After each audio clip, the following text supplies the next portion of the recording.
Hello जी, good evening, नमस्कार, जय हिंद। स्वागत है आप सभी का। कैसे हो आप लोग सभी? हाँ जी, तैयार हैं आप लोग एलसीएम एससीएफ के लिए? जीवन भर का टेंशन खत्म करते हैं आज एलसीएम एससीएफ का। ओके। अच्छा जी, मैथ्स में नींद उड़ गई है अब। ये तो बहुत अच्छी बात है। चलिए भाई, हमारे सभी हेलीकॉप्टर्स आ गए हैं, सभी परियां आ गई हैं, सब उड़ने के लिए तैयार हैं। तो कितने बच्चे हैं ऐसे आप में से जो एलसीएम एससीएफ पहली बार पढ़ने जा रहे हैं? मतलब स्कूल के बाद। स्कूल में तो तुम लोगों ने वैसे भी पढ़ा नहीं है, तो कितने लोग पहली बार पढ़ने जा रहे हैं? मस्त हैं। जय श्री महाकाल। सब भगवान को याद कर लेना आज तुम, ठीक है? Very good, very good.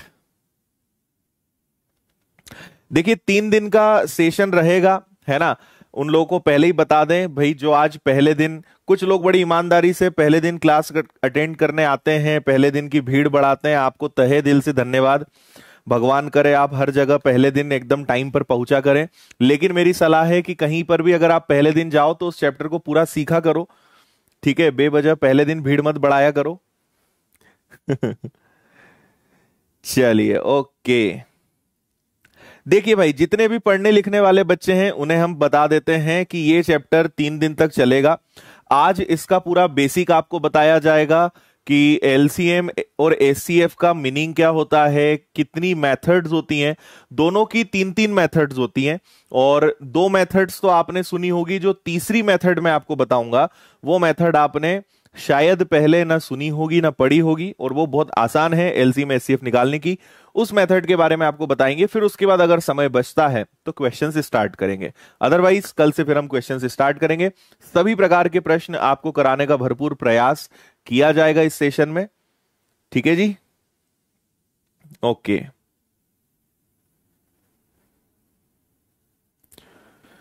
कुछ डिफरेंस पेड बैच में और यूट्यूब में बहुत सारा डिफरेंस है, किसी दिन बताएंगे आपको फुर्सत से, है ना?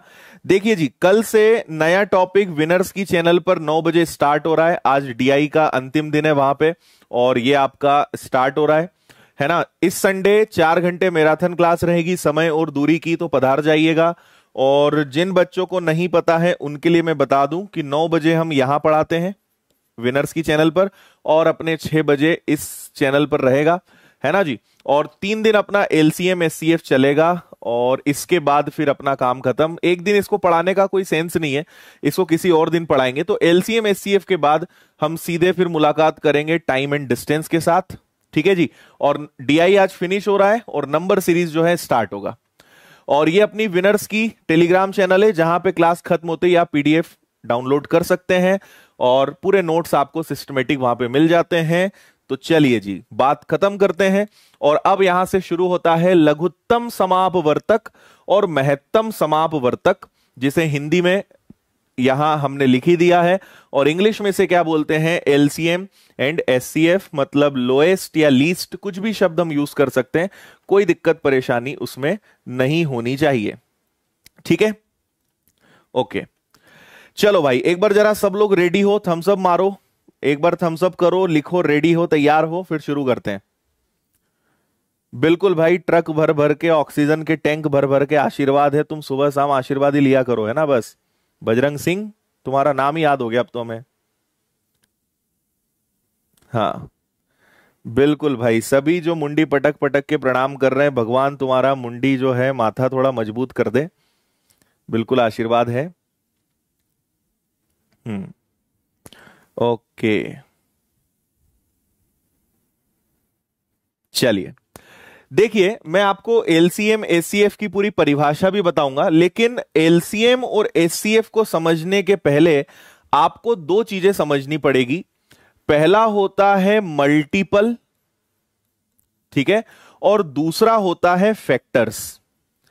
पहले तो आपको, ये नंबर सिस्टम का पार्ट है, तो पहले आपको जब तक इनका मतलब पता नहीं होगा तब तक आप एलसीएम और एचसीएफ में कंफ्यूज होंगे। मैंने देखा है बच्चे कई बार एलसीएम तो निकाल लेते हैं लेकिन एचसीएफ नहीं निकाल पाते, या एलसीएम एचसीएफ निकालना आता है लेकिन उन्हें पता ही नहीं है कि एलसीएम या एचसीएफ का मतलब क्या होता है ना?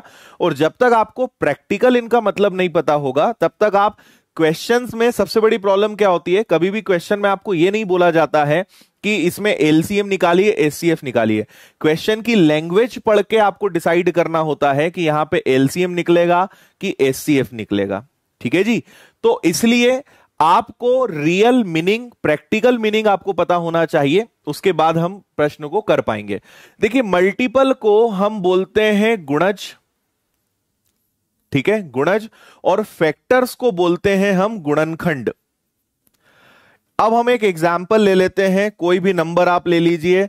मान लीजिए आपने कोई नंबर ले लिया 12। मैं एग्जाम्पल को यहां बीच में लेता हूं ताकि आपको बेटर समझ आएगा। हमने एक एग्जाम्पल ले लिया और उस एग्जाम्पल का नाम हमने ले लिया 12। ठीक है, मैं आपसे अगर पूछूंगा कि 12 के मल्टीपल बताओ, तो मल्टीपल का मतलब होता है उसी संख्या का पहाड़ा, है ना। 12 के मल्टीपल क्या क्या होंगे, तो 12 हो जाएगा, 24 हो जाएगा, 36 हो जाएगा, 48 हो जाएगा, 60 हो जाएगा, है ना, और ये चलता जाएगा, 72 हो जाएगा, और ये इनफाइनाइट रहेगा, अनंत तक जाएगा। तो ये मैंने 12 का पहाड़ा लिख दिया, ये 12 के मल्टीपल हैं। लेकिन 12 के गुणनखंड क्या होते हैं? गुणनखंड का मतलब होता है ऐसी संख्याएं जिसमें 12 का हम भाग दे सकें, या जिससे 12 का भाग जो है चला जाए। मतलब 12 में किन किन संख्याओं का भाग जा सकता है, तो 12 में 1 का भाग जाता है, 12 में 2 का भाग जाता है, 3 का जाता है, 4 का जाता है, 6 का जाता है, और स्वयं 12 का जाता है, और बस। इसके अलावा आप मुझे कोई भी और संख्या बता दो जिससे मैं 12 में भाग दे सकूं। समझ में आया? तो मल्टीपल हमेशा अनंत होते हैं, ठीक है, लेकिन फैक्टर्स की अपनी एक लिमिट है। मल्टीपल शब्द कभी भी आता है मतलब इनफाइनाइट, और फैक्टर्स का मतलब आता है कि इसमें किन किन संख्याओं का भाग जाएगा। क्या आपको इतनी बात समझ में आई? एक को भी मानेंगे भाई? ठीक है, वेरी गुड, इतना आप सभी समझते हैं। अब चलते हैं इनकी परिभाषाओं की तरफ। तो ये रहा एलसीएम, जिसको हम बोलते हैं लीस्ट कॉमन मल्टीपल। ठीक है, अब देखो अगला कंफ्यूजन क्या होता है। हम बोलते हैं एलसीएम, एलसीएम मतलब लीस्ट कॉमन मल्टीपल, बोलते हैं छोटी से छोटी संख्या, है ना। हिंदी में इसको क्या बोलते हैं?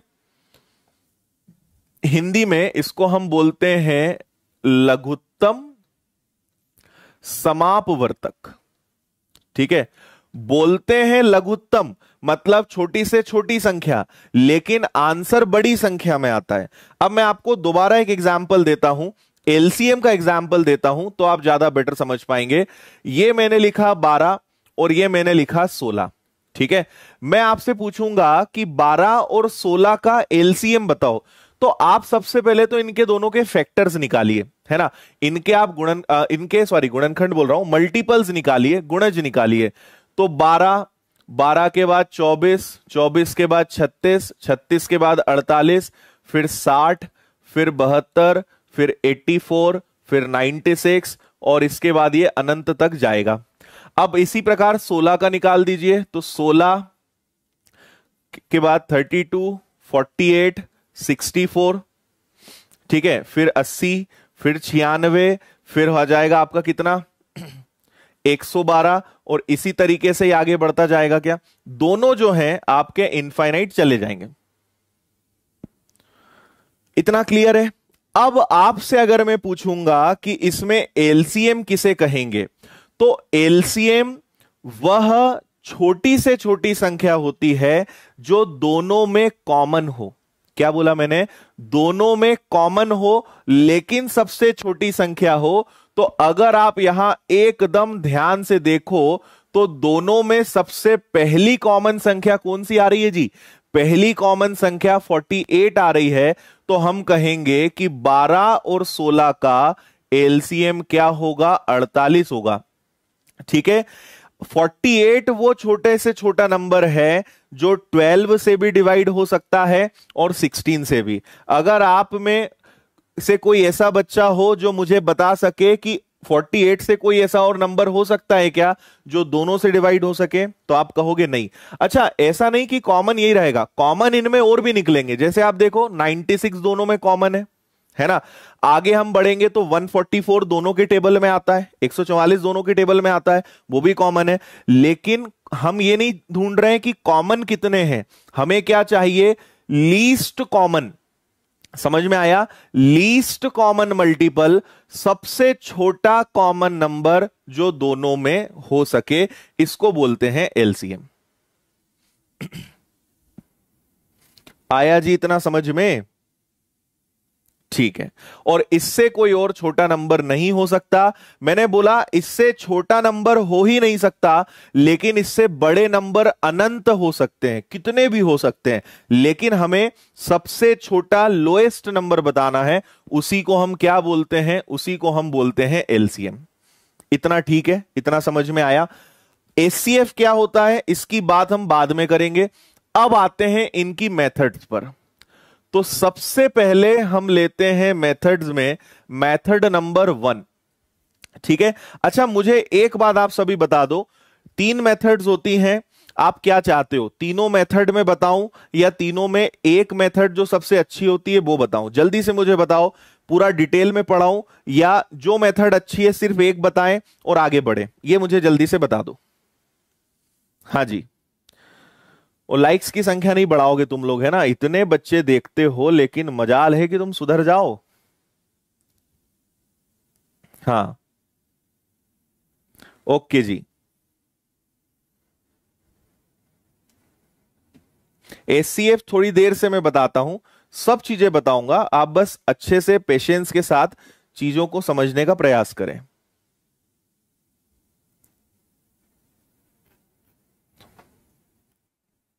ओके, तीनों बताना है, तीनों पढ़ोगे, नहीं मानोगे तुम? ठीक है। देखो, पहले मैं वो बताता हूं जो अच्छी मेथड है, उसका नाम है डिवीजन मेथड। आप कभी भी एलसीएम निकालते हो तो यही मेथड का यूज करते हो। 3 मेथड बताऊंगा, डिवीजन मेथड, फैक्टराइजेशन मेथड और एक लॉजिकल मेथड, है ना, तीनों बता देता हूं मैं। देखिए, डिवीजन मेथड को हम हिंदी में बोलते हैं भाग विधि। ठीक है। और एक एग्जाम्पल अगर आपने मुझसे पेड कोर्स में पढ़ा है या कहीं भी पढ़ा है तो मैं एक ही एग्जाम्पल से सबसे पहले बताता हूं। हम लेते हैं 24, 30 और 40। इसका मैं आपको एलसीएम निकाल के बताऊंगा तीनों मेथड से, फिर तीनों मेथड से एचसीएफ बताऊंगा, तो आप ज्यादा बेटर इसको समझ पाएंगे। ठीक है। तो भाग विधि क्या होती है जी, 24 ले लिया आपने, 30 ले लिया, 40 ले लिया और इसको आप भाग देंगे। यहां पे हमारे कई नन्हे मुन्ने बच्चे जिन्होंने स्कूल में ढंग से पढ़ाई नहीं करी, स्कूल की पढ़ाई को सीरियस नहीं लिया, इतने खतरनाक बच्चे हैं कोई कोई तो, कि वो सीधा इसमें क्या करते हैं, सोचते हैं 4 का भाग दे दें क्या, 10 का भाग दे दें क्या। हमेशा याद रखना मेरे भाई, हमेशा इनमें प्राइम नंबर्स का भाग देते हैं, है ना, हमेशा अभाज्य संख्याओं का भाग देते हैं, अपने घर का राज नहीं है, है ना, इसके जो नियम है उस हिसाब से चलना पड़ेगा।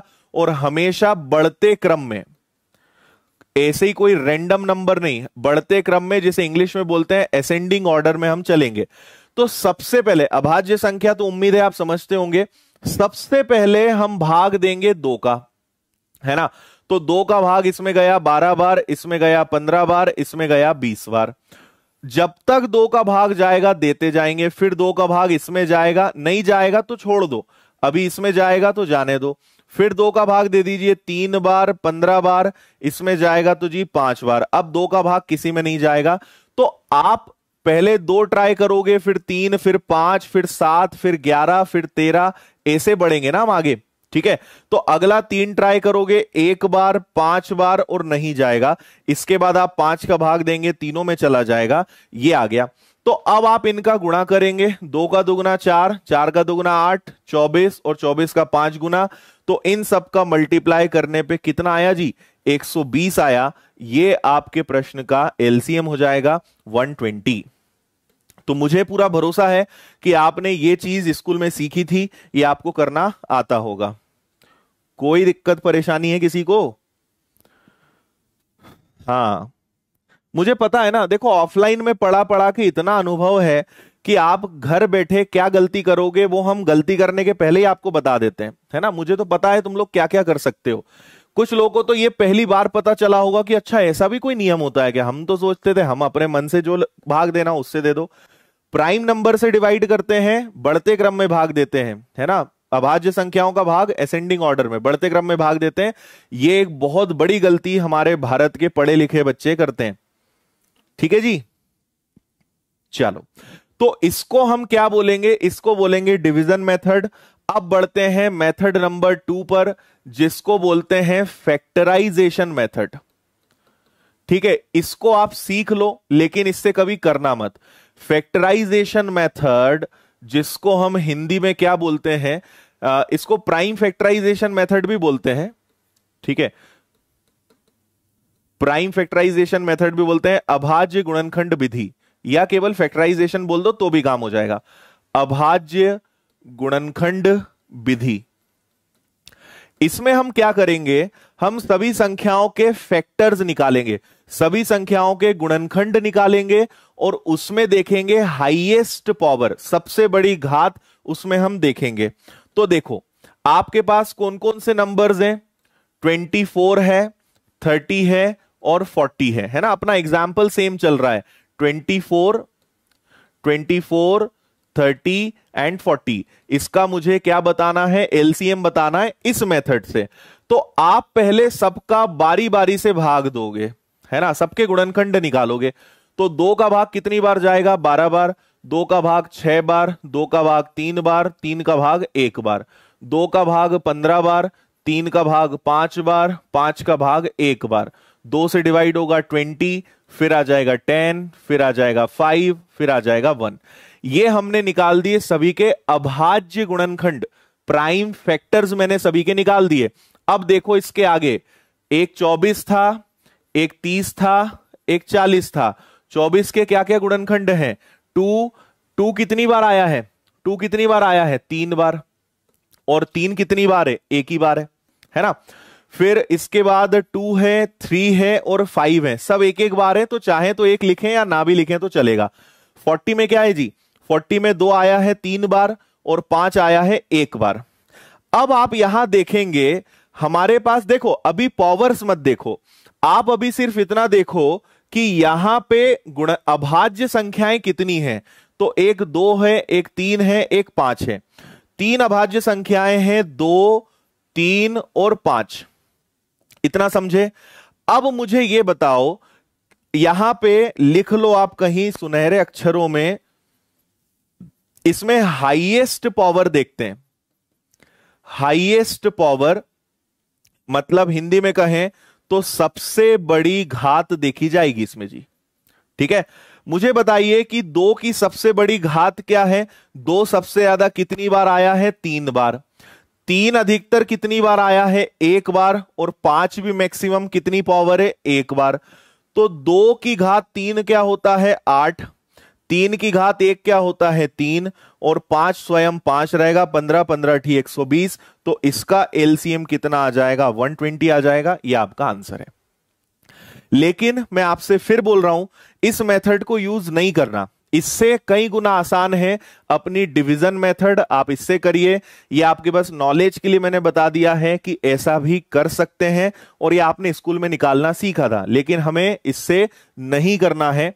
बताइए, ठीक है, ओके। चलो, वॉइस वीडियो सब कुछ ओके है, ठीक है।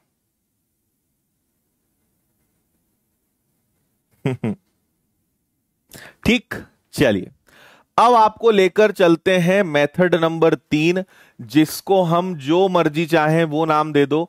ये एक्चुअली थोड़ी सी लॉजिकल मेथड है ना। इसको जरा ध्यान से सुनिएगा, इसके आपको और एग्जांपल्स भी कराऊंगा। जैसे हमारे पास है 24, 30 और 40, ठीक है। आपकी जो मर्जी आए, ध्यान से समझना, ये वाली मेथड आप में से बहुत सारे बच्चों के लिए नई है, थोड़ा ध्यान से आप सुनिएगा, ठीक है। आप पहले तो इसमें ढूंढिए आसान संख्याएं। देखो, मैं अगर आपकी जगह हूं तो मैं इस मेथड को यूज करूंगा, और हमेशा ध्यान रखना एलसीएम सबसे बड़ी संख्या का मल्टीपल होगा। सबसे आसानी से उसी से पकड़ में आएगा। जैसे मैंने कहा भाई 40, 40 के बाद आता है 80, 80 के बाद आता है 120, 120 के बाद आता है 160। ध्यान से सुनना, क्या 40 में दोनों का भाग जाता है? नहीं। क्या 80 में दोनों का भाग जाता है? नहीं। क्या 120 में सबका भाग जाता है? हां। तो हमारा 120 आंसर हो जाएगा। अगर मैं चाहूंगा तो मैं ऐसे करूंगा, लेकिन मैं आपको इसके भी अलावा बता रहा हूं क्या करना है आपको, वो सुनिएगा। आप यहां पे कोई भी दो नंबर ले लो अपने पसंद के, जिनका एलसीएम आप जल्दी से निकाल सकते हो, है ना। तो आप में से अधिकतर लोग चाहेंगे कि सर ये दोनों ले लेते हैं, इन दोनों का एलसीएम क्या होगा? तो 40 और 30 का एलसीएम होगा जी 120। बोलो हाँ या ना? 120 होगा, ठीक है। अब मुझे यह देखना है कि 120 है, अब बचा ये 24। तो मुझे बताइए कि क्या इस 120 के अंदर 24 आ चुका है क्या? 120 का अपने आप में मतलब होता है 24 गुणा 5। इस 120 के अंदर 24 पहले से है, मतलब हमें कुछ करने की जरूरत नहीं है, यही अपना एलसीएम है। मैं अभी और उदाहरण बता रहा हूं आपको, इससे उतना ज्यादा अच्छे से समझ में नहीं आएगा, और एग्जाम्पल बताऊंगा, उससे क्लैरिटी आएगी। समझ में आया? आप इनका भी एलसीएम ले सकते थे, लेकिन इनका एलसीएम लेना सबसे आसान है। खुद से ऐसा नंबर सोचो जो सबको डिवाइड कर सके। तो आपने कहा सर 30 और 40 का एलसीएम 120 है, 120 के अंदर 24 आता है, तो हमें कुछ अलग से करने की जरूरत ही नहीं है, 120 ही हमारा आंसर होगा। यह अपना बिल्कुल करेक्ट आंसर है। बोलो हां कि ना? समझ में आया कि नहीं आया? ठीक है जी। चलो, एक और क्वेश्चन मैं आपके लिए यहां पे लेकर आया हूं। अगला है 15, 18 और 42। ठीक है, इसी मेथड से इसका एलसीएम निकालना हम सीखेंगे। एक बार जरा आप करने का प्रयास करें, 2-3 एग्जाम्पल्स तक थोड़ी सी शांति रखना, आ जाएगा समझ में।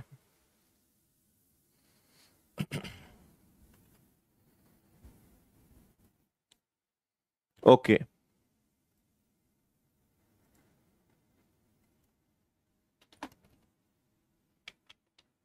Very good.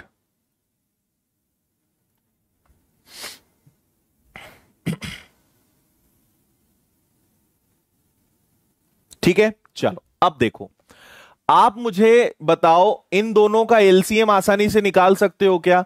आप कहोगे सर इन दोनों के पहाड़े में 90 आता है, दोनों का एलसीएम कितना होता है? 90 होता है, हां कि ना? 90 होता है ना, 15 का 6 बार, 18 का 5 बार।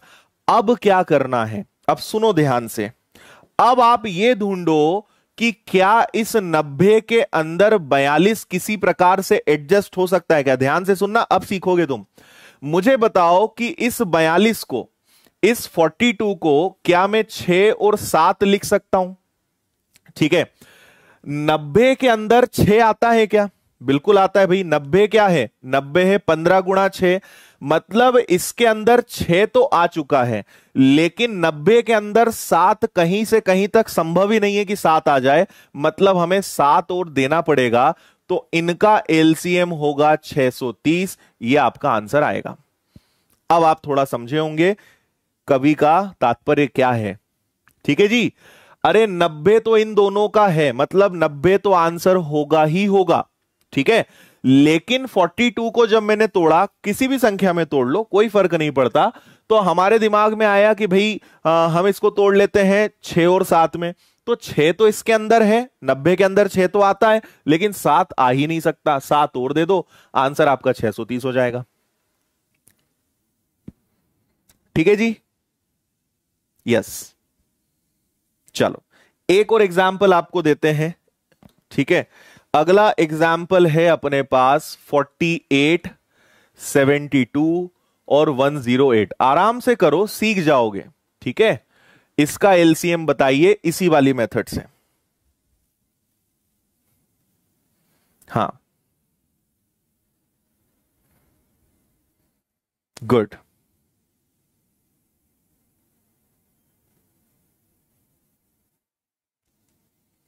देखो यहां पे आपको दिमाग लगाना पड़ेगा, है ना, थोड़ा सा दिमाग लगाओगे फायदे में रहोगे।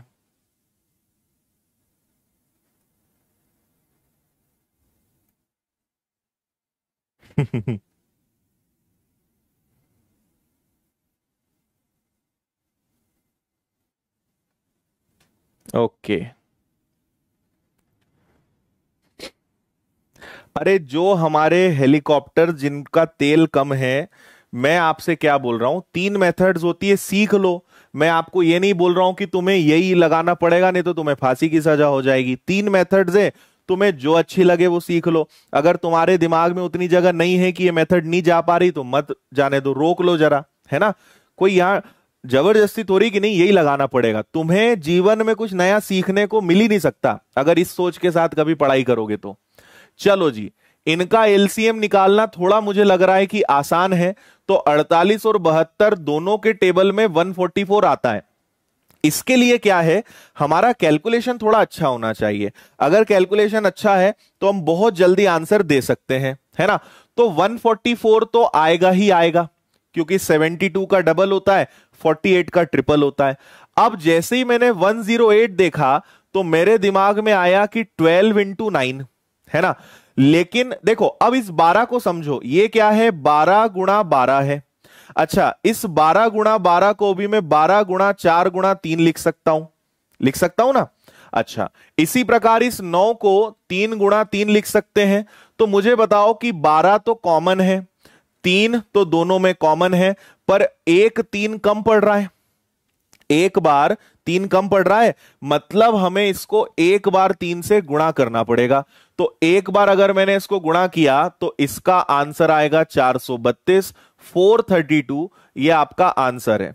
और जो लोग ज्यादा सोच रहे हैं डिवीजन मेथड अच्छी है, डिवीजन मेथड बहुत अच्छी है, लेकिन तुम इतना जल्दी उससे आंसर नहीं ला पाओगे जितना दिमाग लगा के ला पाओगे, है ना। लेकिन तुम्हें दिमाग लगाना नहीं है, तुम्हें करनी है मेहनत, तो करो भाई उसी में मेहनत, ठीक है।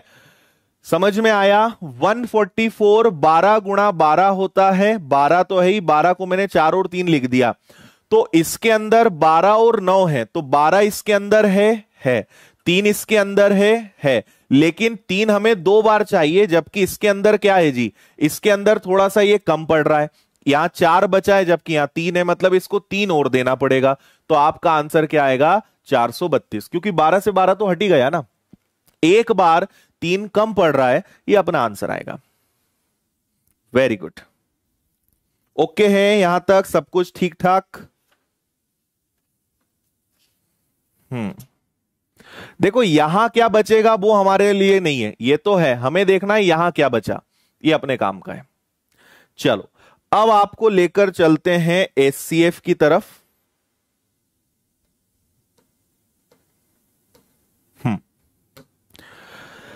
अब डिस्कशन करते हैं थोड़ा सा एचसीएफ, जिसको बोलते हैं हाईएस्ट कॉमन फैक्टर या महत्तम समापवर्तक, महत्तम समापवर्तक।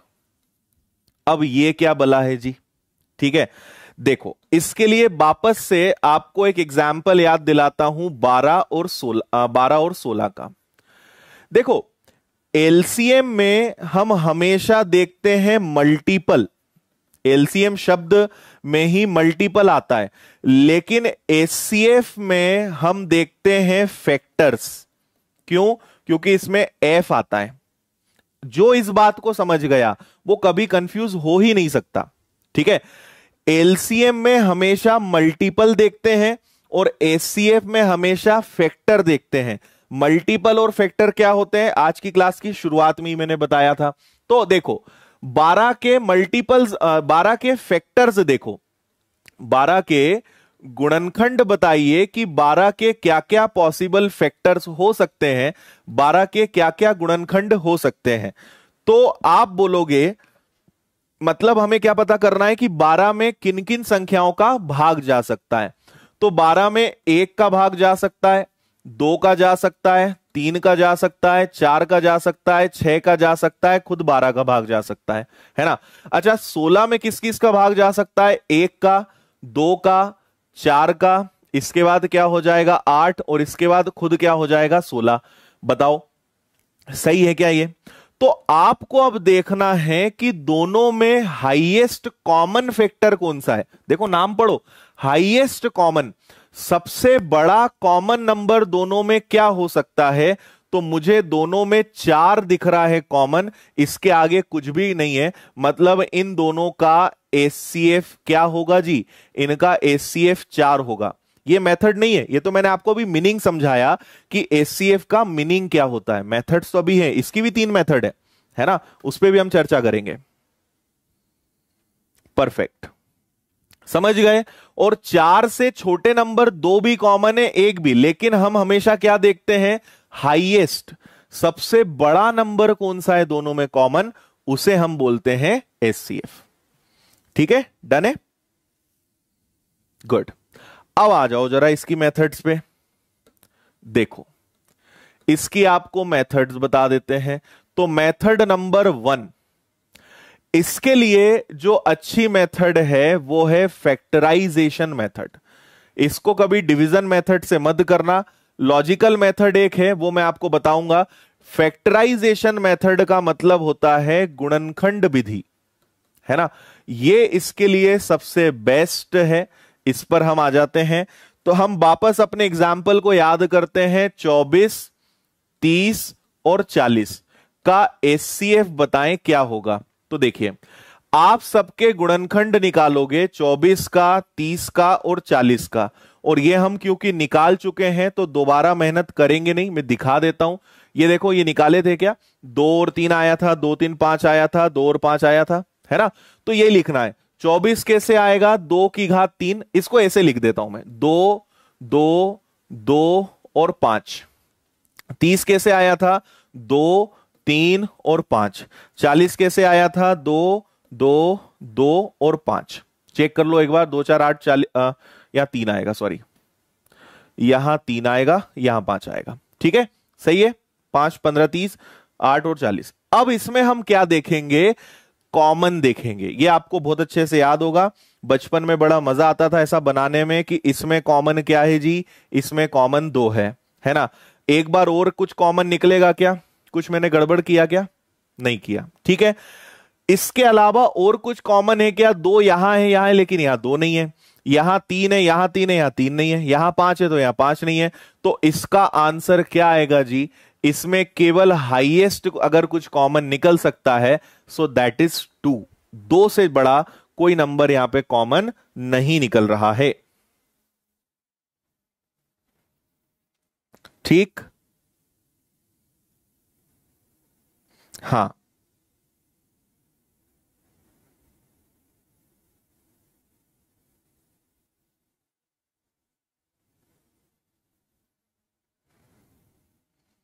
करेक्ट,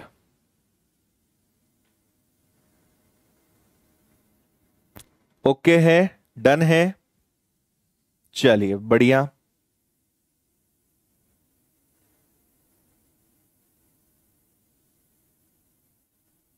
ठीक, अब आप देखो, सेकंड आपको मेथड बताते हैं जिसकी सलाह बिल्कुल नहीं दी जाती है, और इसको बोलते हैं डिवीजन मेथड। क्या बोलते हैं हम, इसको बोलते हैं डिवीजन मेथड। और डिवीजन मेथड का मतलब क्या हो जाएगा जी, इसका मतलब हो जाएगा भाग विधि, है ना। वापस एग्जाम्पल लेते हैं, आपके पास 24 था, 30 था और 40 था। ये आपके नॉलेज के लिए बता रहा हूं, इससे कभी मत करना, बहुत कंफ्यूज हो गए, मत करना। आप पहले कोई भी 2 संख्या ले लो, 24 ले लो और 30 ले लो। 24 का भाग कितनी बार जाएगा, एक ही बार जा सकता है, क्या बचेगा 6। अब ये जो शेषफल 6 है, इसको इधर ले लो, तो 6 से भाग दोगे 40 बार, तो 6 का भाग दोगे इसमें 40 में, तो कितनी बार जा सकता है, 6 और 6 हो जाएगा 36। यहां पे कितना बच जाएगा आपके पास 4। अब यहां पे हम क्या करेंगे, जो लास्ट वाला आपका जो रिमाइंडर होता है ना, अच्छा इसमें एक चीज और, यहां पे मैंने डायरेक्ट लिख दिया, मुझे ये और लिखना चाहिए था कि 4 बार 24 जाएगा मतलब 0, है ना, इसलिए 6 जाएगा, मैंने माइंड में ही कर लिया था ये। पहले 1 में भाग देंगे, 0 जब 0 आएगा या शेषफल आएगा तब तक हम देखेंगे, तो यहां कितना आ रहा है 6। अब इस 6 को हम कैरी करेंगे और तब तक भाग देंगे जब तक या तो कुछ शेषफल आ जाए या हमारे पास 0 आ जाए। तो 6 का भाग दिया, 36 आ गया 4, और लास्ट जो हमारा यहां पे भाजक है, इसका हम यहां उठाएंगे, इसको 4 से भाग देंगे, एक बार ही जा पाएगा, और लास्ट में क्या आएगा आपका 2 आ जाएगा। बस ये, इससे ज्यादा यहां पे कॉमन, यहां पे आप 4 फिर लोगे, जो लास्ट है उसको लोगे, 2 से भाग दोगे, 2 से भाग जाएगा 2 बार, 0 आ गया, ये आपका क्या होगा, एचसीएफ होगा। ठीक है, हाँ फिर से बता रहा हूं, 24 का भाग तब तक देंगे तो यहां 0 आ गया। मतलब अगर मैं आपसे पूछता कि 24 और 30 का एचसीएफ क्या है, तो आंसर 6 आता है ना। फिर 6 को उठाया और 40 को उठाया, 6 और 6 36, 4। फिर यहां जिससे आप भाग दे रहे हो उसको रखोगे, एक बार जाएगा 2, फिर जिससे भाग दे रहे हो उसको रखोगे, 0 आया, आखिरी बार 0 आया, उसके लिए जिम्मेदार कौन था, 2, ये आपका एचसीएफ होगा। ठीक है, तो इससे करने की सलाह बिल्कुल जो है वैज्ञानिक लोग नहीं देते हैं। तीसरी मेथड जो लॉजिकल है, या लॉजिकल से बेटर अगर मैं इसको नाम दूं तो आप इसको डिफरेंस मेथड बोल सकते हो। ठीक है जी, इसको क्या बोल सकते हो, डिफरेंस मेथड बोल सकते हो। आप अंतर निकालकर भी एचसीएफ ले सकते हैं, है ना। जैसे मैंने कोई एग्जाम्पल लिए हैं, एक बहुत अच्छा एग्जाम्पल मैं पहले छोटे से एग्जाम्पल से बताता हूं। आपसे कहा जाए कि 24 और 60 का एचसीएफ बताइए। ठीक है, यह ध्यान से सुनना, यह बहुत सारे बच्चों के लिए नया हो सकता है। ठीक है, स्कूल में ऐसे ही करते थे ना, इसीलिए तो नहीं करना है वैसे। आ जाओ इधर देखो, 24 और 60 का एचसीएफ बताओ, तो आपको मैंने कहा कि आपको लेना है अंतर, इन दोनों का अंतर बताइए, तो इन दोनों का अंतर आएगा कितना, 36। ठीक है, अब मेरी बात सुनना ध्यान से। अगर मैं आपसे पूछूं, देखो पहले तो जो अंतर आता है, ठीक है, अगर मैं आपसे कहूं या तो अंतर, उनके बीच में आने वाला जो डिफरेंस है वो खुद एचसीएफ होगा, और अगर वो नहीं होगा तो फिर उस अंतर के गुणनखंड लेंगे हम। ठीक है, उस अंतर के, उस डिफरेंस के आप लेंगे फैक्टर्स, वो आंसर होगा। ठीक है, उसके फैक्टर जो हैं वो क्या होंगे, एचसीएफ। ये दो बातें आप ध्यान रखना। देखो आपने देखा दोनों का अंतर कितना है, 36, लेकिन 36 का भाग दोनों में जाता नहीं, तो अगर इसका भाग नहीं जा रहा है तो इसके गुणनखंड करो। तो आप इसके गुणनखंड कर लो, आप ले लीजिए 12, और आप इसको और क्या कर सकते हो, 12 के अलावा, क्योंकि सम संख्या है तो हम सम संख्या ही ढूंढेंगे ना, 12 के बाद 6 हो सकता है, 12 के बाद 3 हो सकता है, बहुत सारी संख्याएं हो सकती हैं। तो चलो अभी मैंने इसको 12 और 3 में ब्रेक कर लिया। सबसे बड़ी संख्या क्या ला सकते हैं 36 के अंदर, 12। क्या 12 का भाग दोनों में जाता है, तो आप कहेंगे हां सर जाता है, तो ये इसका एचसीएफ होगा। कभी भी एक एग्जाम्पल से समझ में नहीं आता है, 2-3 एग्जाम्पल्स के बाद आप ज्यादा बेटर महसूस करेंगे। ठीक है, 13 वालों को तो भाई नमन है, जो 13 आंसर दे रहे हैं ना। तुम लोग कहां थे इतने दिनों से, कहां धरती ग्रह पे शोभा बढ़ा रहे हो, तुम किस स्थान की शोभा बढ़ा रहे हो। ठीक है, हाँ चलो, जैसे मैं आपको अगला बताता हूं, है ना। अगला एक क्वेश्चन देखो, नेक्स्ट हमने एक एग्जाम्पल लिया है। हम कहेंगे कि भाई 923 और 949 का एचसीएफ बताओ। अब यहां तुम्हारी फैक्टर मेथड भी 12 बजा देगी, लेकिन ये डिफरेंस मेथड में तुम्हें मजा आ जाएगा। ठीक है, निकालो जरा इसका डिफरेंस। हाँ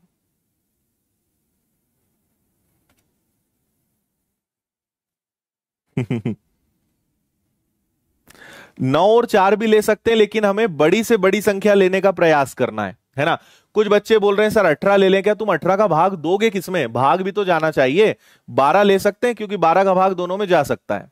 चलो डिफरेंस लो जरा, 9 में से 3 गया तो 6 आ गया, 4 में से 2 गया तो 2 आ गया, और ये 9 आ गया। अब यहां 26 आया। अब मैंने क्या बोला कि हम सबसे पहले लेंगे अंतर, या तो अंतर एचसीएफ होगा, और अगर अंतर एचसीएफ नहीं होगा तो उसके गुणनखंड करेंगे, वो एचसीएफ होंगे। तो आपने देखा 26, देखो 26 तो आंसर हो ही नहीं सकता, क्योंकि ये दोनों विषम संख्याएं हैं, तो एचसीएफ भी कोई ना कोई विषम संख्या आएगा। अगर नंबर्स ही विषम है, नंबर्स ऑड हैं, तो आपका आंसर भी क्या आएगा, ऑड नंबर ही आएगा, है ना। तो 26 तो आंसर हो नहीं सकता। अब 26 को करो ब्रेक, 26 को हम तोड़ सकते हैं 13 और 2 में। 13 का भाग देके देखना जरा, देखो दो फिर नहीं हो सकता क्योंकि दो का भाग इसमें जाएगा नहीं, तो डेफिनेटली आपका आंसर कितना आएगा, आपका आंसर 13 ही आएगा। चेक कर लो आप, 13 का भाग देके देख लो, दोनों में पूरा पूरा भाग जाएगा।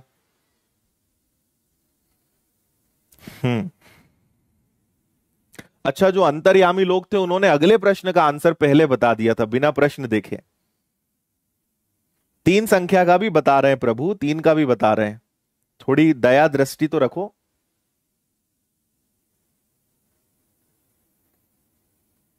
यस,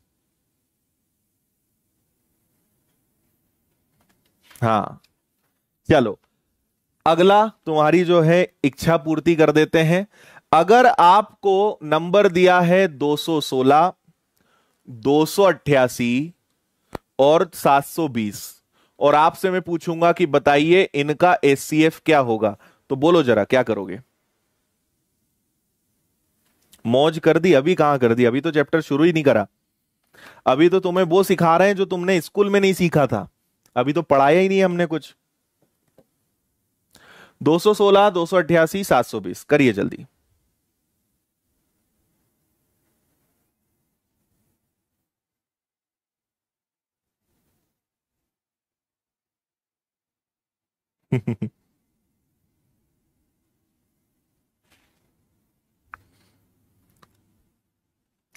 जब 3 नंबर्स होंगे तो क्या करना है, सुनो। 3 नंबर्स हैं, आपको डिफरेंस लेना है। आप पहले किसी भी 2 नंबर्स का डिफरेंस लो, तीनों का डिफरेंस लेने की जरूरत नहीं है। तो मुझे, आप चाहें तो इन दोनों का डिफरेंस ले लें, आप चाहें तो इन दोनों का डिफरेंस ले लें, आप अगर चाहें, ठीक है, आप चाहें तो इनका डिफरेंस ले लें, आंसर सबसे सेम आएगा। तो हम इनका डिफरेंस लेते हैं। 8 में से 6 गया, 8 में से 1 गया, 2 में से 2 गया, तो 72 सबसे बड़ा नंबर हो सकता है। क्या 72 का भाग सब में जा सकता है? अगर जाएगा तो ठीक, नहीं तो फिर 72 के हम टुकड़े टुकड़े करेंगे। तो मुझे पता है कि 72 का 3 गुना ये होता है, 72 का 4 गुना ये होता है, 72 का 10 गुना ये होता है। तो भाई साहब यही आंसर है, आपको इसको तोड़ने की जरूरत ही नहीं पड़ी। 72 वो सबसे बड़ी संख्या है जिसका भाग सब में जाएगा, है ना। आप किसी भी 2 नंबर्स का डिफरेंस ले सकते हो, आप इनका डिफरेंस लोगे तो डिफरेंस ज्यादा आएगा, तो कोशिश करो कम से कम डिफरेंस लेने का। इनमें डिफरेंस सबसे कम आएगा, इनमें डिफरेंस बहुत ज्यादा आएगा, और 216 और 720 में तो डिफरेंस और बड़ा आएगा। डिफरेंस जितना बड़ा होगा आपको संख्याओं को उतना तोड़ना पड़ेगा। तो बेटर कि हम क्या करें, सबसे कम डिफरेंस वाला ऑप्शन ढूंढें, क्योंकि आंसर या तो डिफरेंस होगा या डिफरेंस को ब्रेक करने से होगा। तो हमारे लिए समझदारी कब रहेगी, जब हम छोटे से छोटे नंबर को वहां पे लेंगे, ये अपना आंसर आएगा। ठीक है, और एक बताते हैं, बिल्कुल मत घबराओ, तुम्हें एकदम गले गले तक तृप्त करके ही भेजेंगे। अगला है हमारे पास, एक और नंबर लेते हैं, 323, 456 और 703 का एचसीएफ क्या होगा, यह बताने का कष्ट करें आप लोग जल्दी से।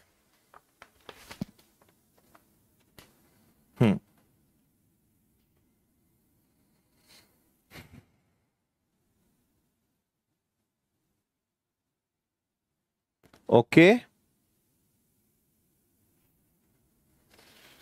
गुड।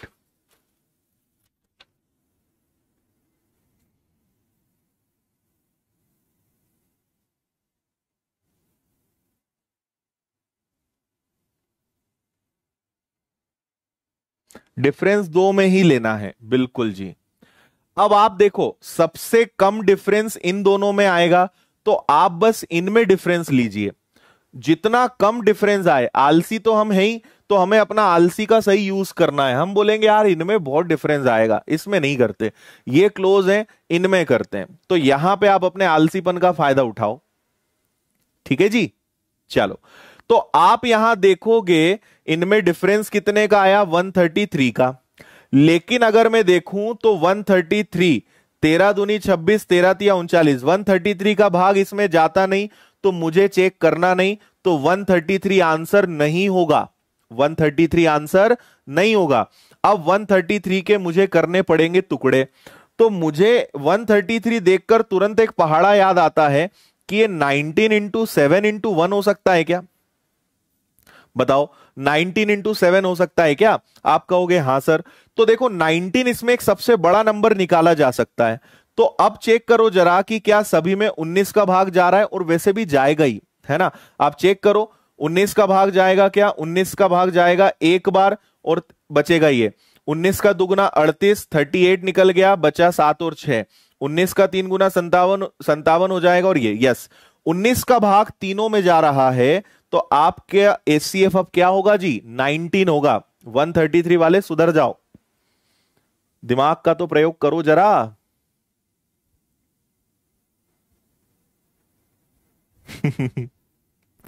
वन 133 का भाग जा ही नहीं रहा है, तो क्यों परेशान हो रहे हो तुम? परफेक्ट।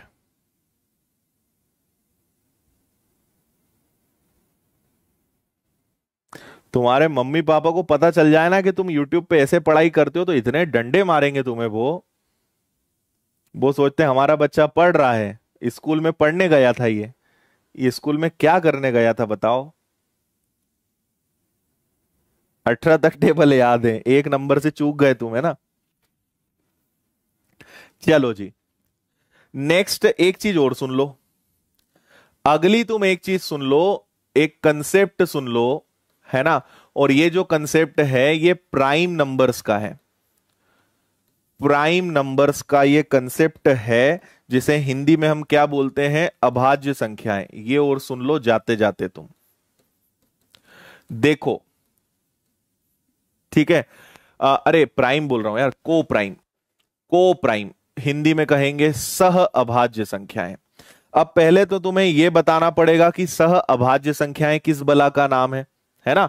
तो देखो, अगर मैं आपसे पूछूं सह अभाज्य संख्याएं, ऐसे नंबर्स जिनका HCF 1 हो, है ना। अगर ऐसे दो नंबर्स हैं जिनका HCF 1 होता है, तो ऐसे नंबर्स को हम क्या कहेंगे? ऐसे नंबर्स को हम को प्राइम नंबर्स कहेंगे। आया क्या समझ में? फिर से सुनो, ऐसे दो नंबर्स जिनका HCF 1 हो। अब HCF 1 का मतलब क्या है? जिनमें 1 से बड़ा नंबर कॉमन ना निकले, है ना। मतलब उनमें एक के अलावा कुछ भी कॉमन नहीं होना चाहिए। ऐसे नंबर्स को हम क्या बोलते हैं? को प्राइम नंबर्स बोलते हैं। ठीक है, इतना याद रहेगा। अब एग्जाम्पल्स ले लेते हैं। जैसे मैंने कहा कि 21 और 22, क्या ये को प्राइम है? हां। लेकिन मैंने कहा कि 22 और 24 ये को प्राइम है? नहीं। इन दोनों में एक कॉमन है, क्योंकि 1 इंटू 21, 1 इंटू 22, इनमें कॉमन क्या है? 1। और कुछ कॉमन हो नहीं सकता। लेकिन ये क्या है? ये है 2 गुणा 11 और ये है 2 गुणा 12। इनमें 2 कॉमन है, तो ऐसा नहीं चलेगा। केवल 1 ही कॉमन होना चाहिए और कुछ कॉमन नहीं होना चाहिए। मैंने कहा 33 और 44, गलत नहीं हो पाएगा। दोनों में 11 कॉमन है। लेकिन 33 और 37 को प्राइम है क्या? हाँ है। तो अगर दो ऐसे नंबर्स हैं जिनमें केवल और केवल एक कॉमन है, या दोनों एक दूसरे से कैंसिल नहीं हो सकते हैं, या दोनों में 1 के अलावा किसी संख्या का भाग नहीं जा सकता, उन्हें हम को प्राइम नंबर्स बोलते हैं, है ना। तो याद रखिएगा, अगर दो नंबर्स को प्राइम है, अगर दो नंबर्स को प्राइम है, तो उनका एलसीएम हमेशा ए इंटू बी होता है, और उनका एचसीएफ हमेशा ए प्लस बी, सॉरी, उनका एचसीएफ हमेशा 1 होता है। ये दो नियम आज से याद रख लेना। मैंने आपसे कहा कि मुझे 7 और 9, पहले तो बताओ कि 7 और 9 को प्राइम है क्या? आप कहोगे हां सर है, क्योंकि दोनों में कुछ भी कॉमन नहीं है।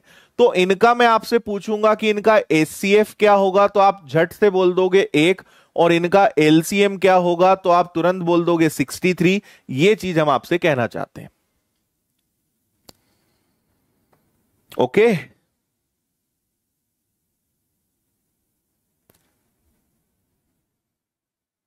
हम्म,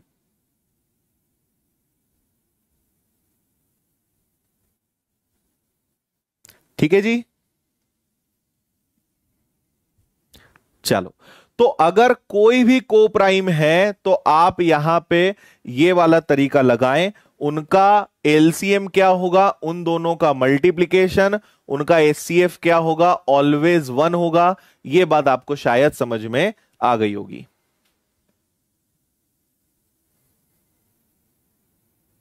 को प्राइम नंबर भी होता है, हमें तो आज पता चला। धन्य है प्रभु, आपके चरण कहां है, फोटो खींच के भेज देना। चलो भाई, है ना, टाइम लगभग हो चुका है आपको पढ़ाने के लिए। तो आज बहुत सारे क्वेश्चंस हम लेकर आए थे, लेकिन इनके लायक टाइम नहीं बचा है। तो ठीक है, कल करेंगे, अपने को 3 दिन पढ़ना है। आज की क्लास की पीडीएफ आप यहां से डाउनलोड कर लीजिएगा, टेलीग्राम पे जाइएगा। अब भी मैं बस क्लास खत्म होते ही पीडीएफ शेयर कर दूंगा।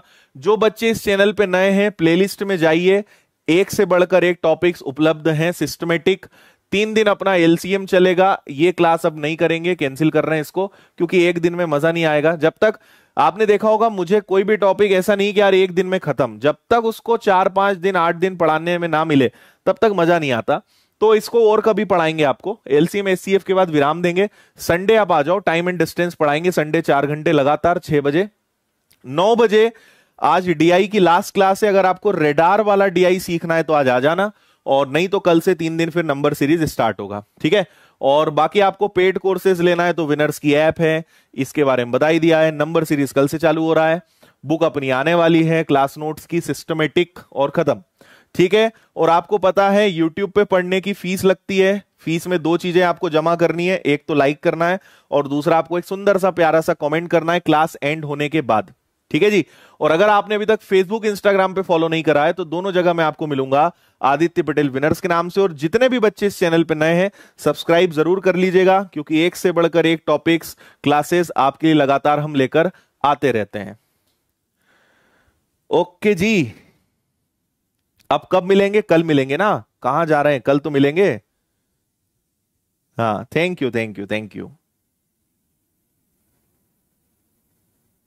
खाने में क्या था उस दिन? दलिया थी भाई, दूध दलिया और गुड़। ठीक है, क्लास खत्म होने के बाद कमेंट अगर तुमने नहीं करा मतलब हम नाराज हो जाएंगे। और कमेंट में क्या करना है, हैशटैग करके मुझे जरूर टैग करना, ताकि मैं आपका कमेंट पढ़ सकूं। तो हैशटैग लगा के आदित्य पटेल बिना स्पेस के लिख देना, और कमेंट बॉक्स में लिखना, लाइव चैट में नहीं, कमेंट बॉक्स में लिखना। बहुत बहुत धन्यवाद। कल मुलाकात होती है, कल आपको क्वेश्चंस कराएंगे। आज जितना भी पढ़ा है एक बार रिवीजन करके जरूर आ जाइएगा। थैंक यू, बाय बाय, खुश रहिए, मुस्कुराते रहिए। जय हिंद, वंदे मातरम, भारत माता की जय। Bye bye.